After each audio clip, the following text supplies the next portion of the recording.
Let us talk about multi-dimensional arrays in C++. Here is a simple program. I've created an array of size 3 cross 2. It's a 2D array. There are 3 rows and 2 columns. And the values in the first row are 10, 20. Values in the second row are 30, 40. And values in the third row are 50, 60. So we have 3 rows and 2 columns.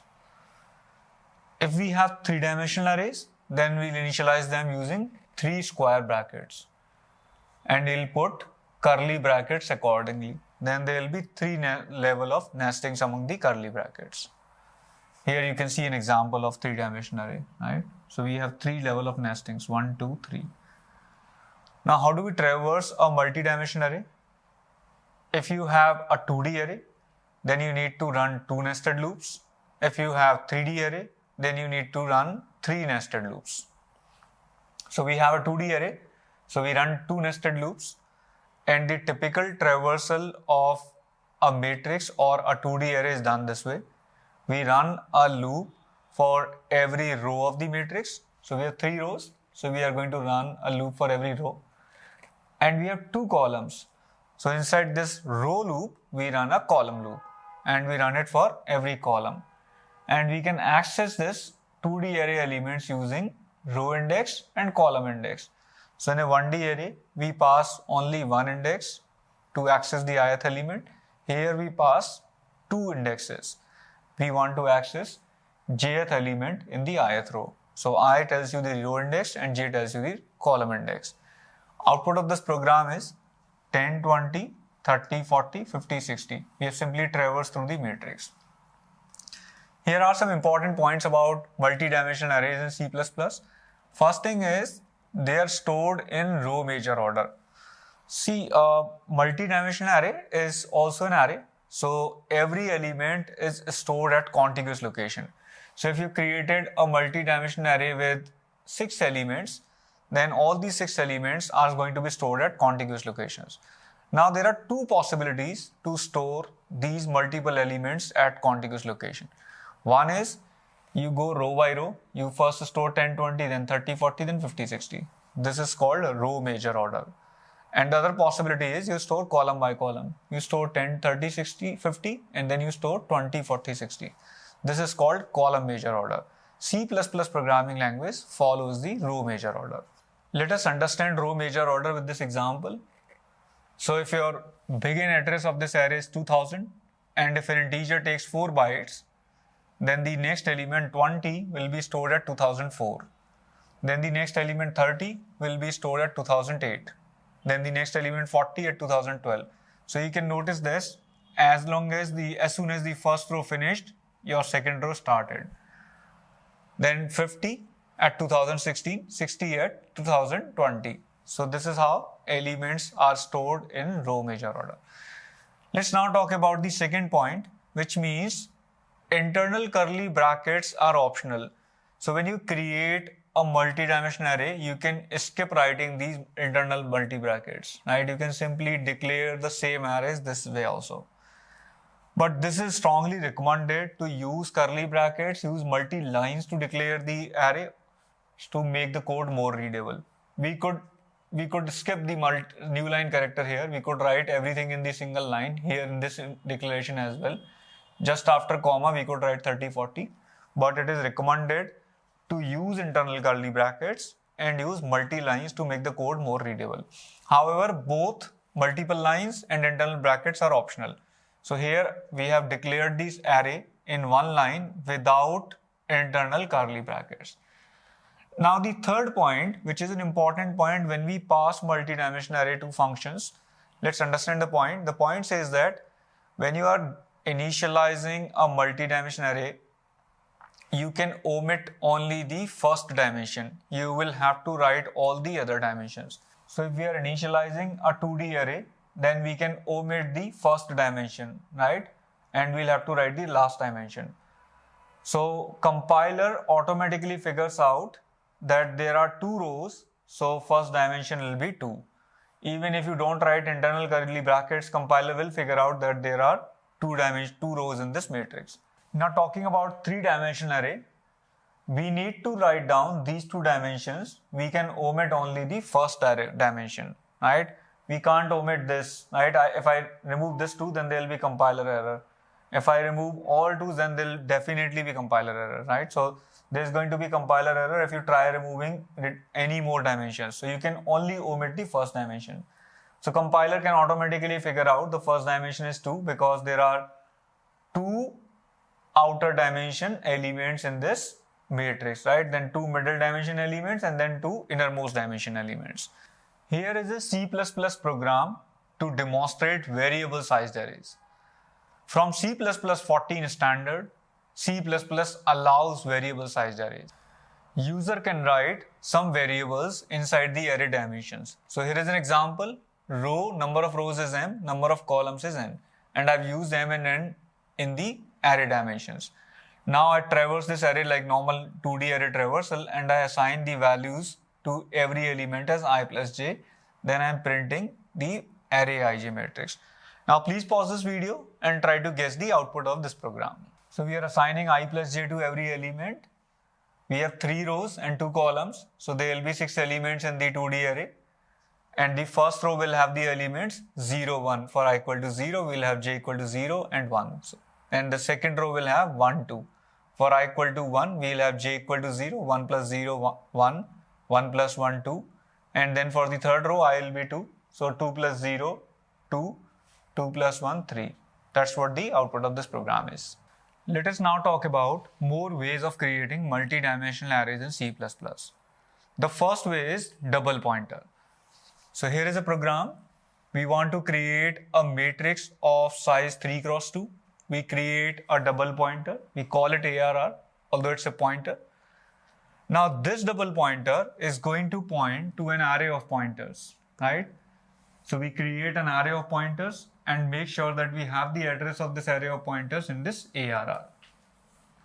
Now individual arrays in this array of pointers, they allocate memory dynamically for individual rows. So we go through every array in this array of pointers and we allocate n elements, right? We allocate individual rows and we store their first addresses in array I. So this is how we create a 2D array of size m cross n, right? This creates a 2D array of size m cross n.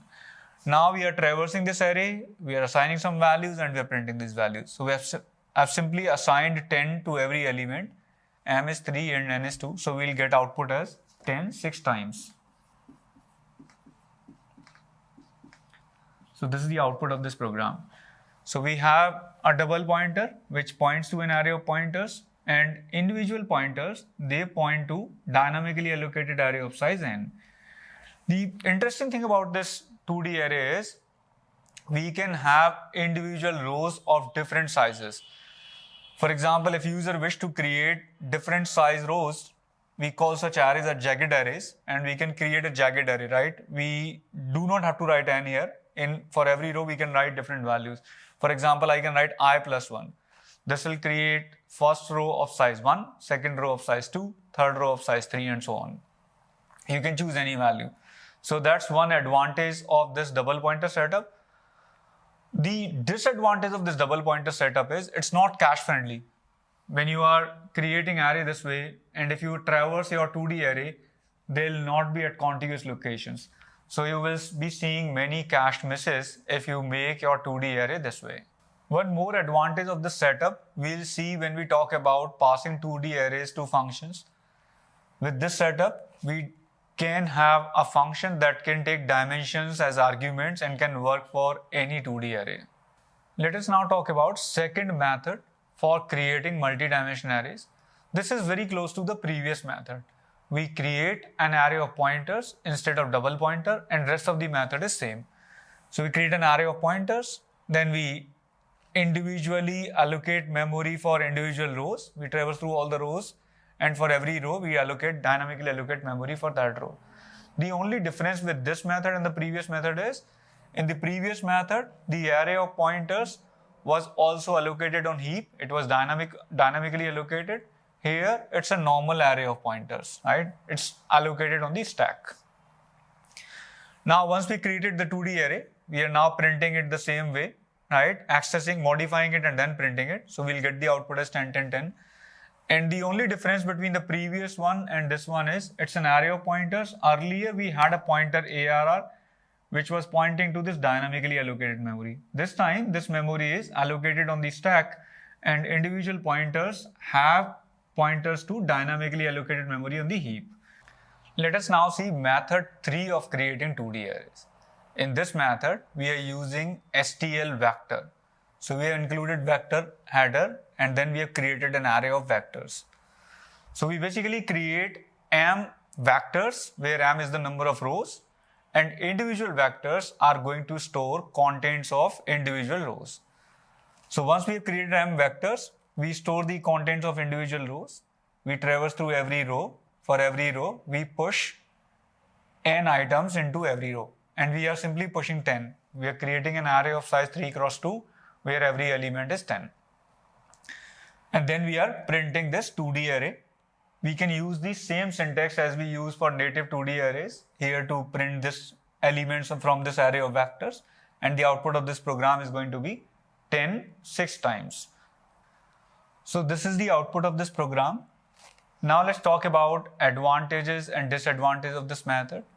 Like the previous two methods, this method is also not as crash friendly as simple 2D array method because there everything is stored at contiguous location. Here in this method also, m vectors are created and these m vectors internally allocate dynamic memory, right? And which are at different locations. So this is also not cache friendly. The main advantage of this method over other methods is your individual rows are of dynamic sizes. You can dynamically add and remove elements from individual rows. The previous two methods had different sized rows, but here we have dynamic sized rows. We don't have to fix the row size. We can have as many elements removed and added dynamically because vectors, they take care of this dynamic resizing. The third advantage, like the previous two methods, it's easy to pass vectors, array of vectors to functions than the very first naive method. Let us now talk about method 4. In this method, we create a vector of vectors. The main advantage of this method is number of rows can also be dynamic. We can dynamically add and remove rows in this method. So this method has this additional advantage. Other points of this method are same as method 3. It is not as cache friendly as first method, which is our original method, and it is easier to pass vectors or 2D arrays to functions. We'll talk about 2D array passing in a separate video. Let's see the working of this method with this example. We have created a vector of vectors. Now we are creating individual rows. So this vector represents an individual row. We fill the row by value 10 here. You could write your own logic in different programs. And once we have built individual rows, we add it to our main vector, which is a vector of vectors. Once we have built our whole 2D array, so this code creates your 2D array, right?